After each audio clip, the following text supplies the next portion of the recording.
Thank you, Ramuna. I hadn't pressed the start button, which is just a little bit annoying. So I'm just going to have to go back through. Okay, sorry, folks, I hadn't pressed start. So that's why I've been speaking for the last 15 minutes and no one's heard me. So thank you, Ramuna, for letting me know that there's no audio. And I'm going to just recap this as quickly as I can. So big week for earnings. Big tech names coming out: Microsoft, Meta, Amazon, Intel. That is likely to impact sentiment. Expectations are for tech earnings to be more disappointing. And the reason for that is just very stretched earnings, expecting to see less PC sales from Microsoft, less cloud demand, and generally a more negative outlook is anticipated. Got big oil names, ExxonMobil, Chevron at the end of the week. So watch out for these individual names. Microsoft can strongly impact the S&P 500, NASDAQ, same with Meta and Amazon. So any big surprise in these individual names can impact markets. Look out for that. First Republic Bank earnings in big focus.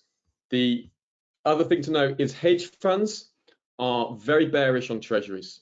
So hedge funds have been selling bonds and they are their most stretched position at the moment, and that is because they are expecting the Federal Reserve to keep hiking interest rates. Now, the expectations at the moment in short-term interest rate markets, expecting one more rate hike, and then they're expecting the Fed to cut twice this year.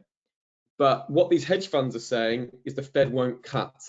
So that's why they are continuing to sell US treasuries.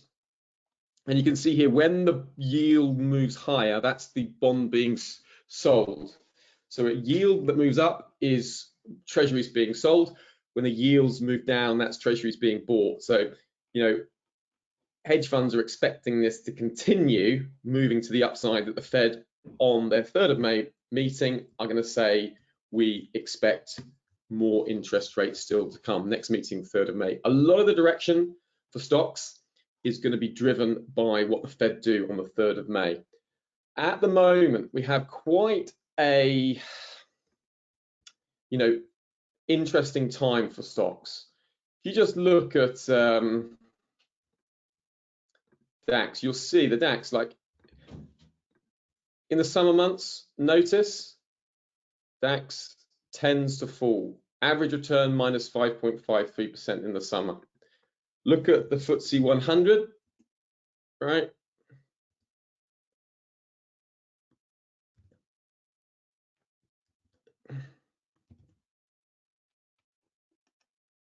Tends to fall in the summer, minus 2.92%.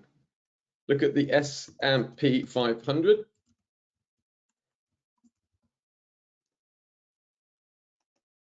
See, it tends to fall in the summer, minus 1.86%. So just bear that in mind. Summer months tend to be very negative to sideways for stocks. So at the moment, traders and investors are going to be nervous of buying stocks right now. The Fed, if they're more hawkish on the 3rd of May meeting, then we'd expect to see stocks move sideways. In terms of the calendar to look for, a couple of other things to note for stretched commitment for traders report. We see a couple of positions which are stretched. So the euro, stretched longs, CAD, stretched shorts. So that means anytime during this week, if we see reasons to short the euro, then those longs would have to reverse. And if we see reasons to buy the CAD, these shorts would have to reverse. If you look at the CAD on an index level, you'll see how heavily sold off it has been. So any reasons to buy the CAD, there's this near-term range. You can have stops running above that 7750 index level, and you could easily see markets sort of break out to the upside if you've got some positive reasons to buy the CAD. So look out for that during the session. Okay, data calendar, very, very light today, so there's not much to say. Tuesday, got consumer confidence. That could produce an opportunity in gold. If that comes in below 103, you'd expect yields to fall. you'd expect the dollar to fall, and that should lift gold. So I would personally look to scalp a short-term position in gold if this consumer confidence comes in below 103 on Tuesday. On Wednesday, we've got Australian inflation data. Aussie data has been behaving quite strangely recently, but even though we saw strong upside for China, S&P 500, the Australian dollar didn't really benefit much from that. So if inflation is higher than the market's expecting, if the headline comes in above 7.1, the trim mean comes in above 6.8, and the median CPI comes in above 6.1, then I look to buy the Australian dollar against the New Zealand dollar. That would definitely be one I'd look for. So that would be on expectations that the RBA may have to be more aggressive to deal with inflation if inflation keeps ticking higher in Australia. Remember, the big issue that we have here in the world generally is that core inflation tends to be stickier. So you look at the US, see the headline inflation ticks lower, lower, lower, that's good. But look at the core inflation, right? It's just a little bit stickier. Exactly the same if you look at the euro area. If we look at the headline inflation rate, look, the headline is dropping lower, lower, lower, lower, good. But look at the core inflation rate, it's ticking higher, right? So there's a good example with the core is, you know, moving high even though the headline is dropping lower. Look at the UK, look at inflation, it's ticking lower generally. We had a little bit of a surprise upside, still double digit in the UK. We've got an inflation problem over here for sure. And the core, if you notice,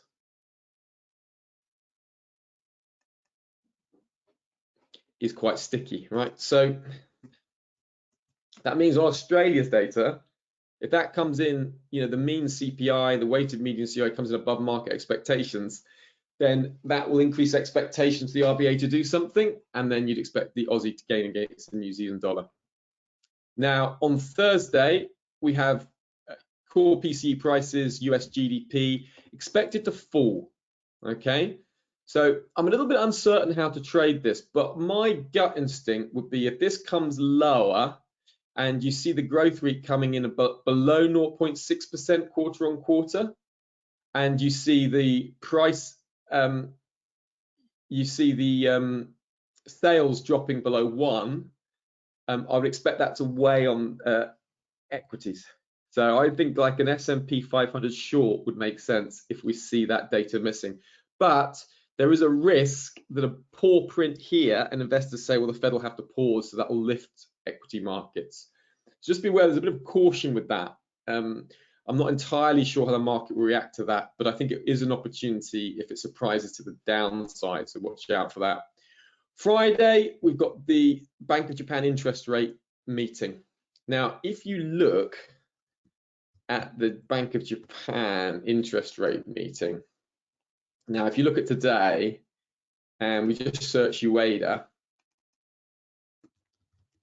right, what you're going to see is that the Bank of Japan Governor Ueda says the Bank of Japan must maintain monetary policy easing as trend inflation is still below 2%. As if it can be foreseen that trend inflation will reach 2%, the Bank of Japan must head towards policy normalization, right? So what this means is that the Bank of Japan is not looking at tweaking policy. And I'll explain to you what people have been hoping. What they were hoping that the Bank of Japan would abandon its yield curve control policy. And if you look here, you can see the yield curve control is very much in place. And you see how Japanese bond yield is like at 0.5%. Now look here around the world. Look, you've got US 3.5, Germany 2.4, Canada 3.7, 4.3 for New Zealand, UK 4.13. But look, Japan stuck at 0.5. That's because Japan are buying an unlimited amount of bonds anytime the yield gets up to that 0.5% region. Okay, they're just defending that level. And investors are saying they can't keep doing this. They're going to abandon this policy. And if they do abandon this policy, that would rapidly strengthen the yen. So think dollar yen downside. But at the moment, right, UEDA is saying, no, we're not changing. So that means on Friday, if there is a change, and they surprise markets and say that we're going to adjust the yield curve control policy, look for rapid yen strength, and dollar yen downside would be the obvious trade. In the rest of the session, it's this core PCE print that is really strong. It's the Fed's preferred measure of inflation.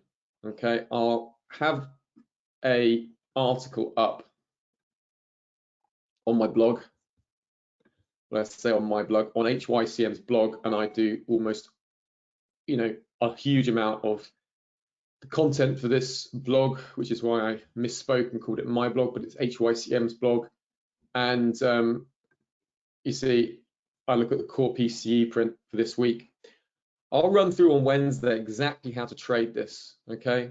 But you can see that the core is stickier, even though the headline is dropping lower. So a clear opportunity would come if we see a big drop in this. So if it comes in below 4.5 and the headline below 4.5, expect that to see an upside in gold, upside in the S&P 500, downside in the dollar. We've also got the Michigan inflation expectations and final expectations, but this is the final print. We've already had the first dose of this earlier in the month. Okay, folks, so big thank you to Ramuna for letting me know that I hadn't started the webinar. To the rest of you, I apologize that you had to listen when nothing was going on during that time. I'm glad that we got that sorted. I have gone through everything very quickly in more detail, so we haven't really missed out on anything. And this is the big event of the week, which I will cover on Wednesday, and that will be on the workshop.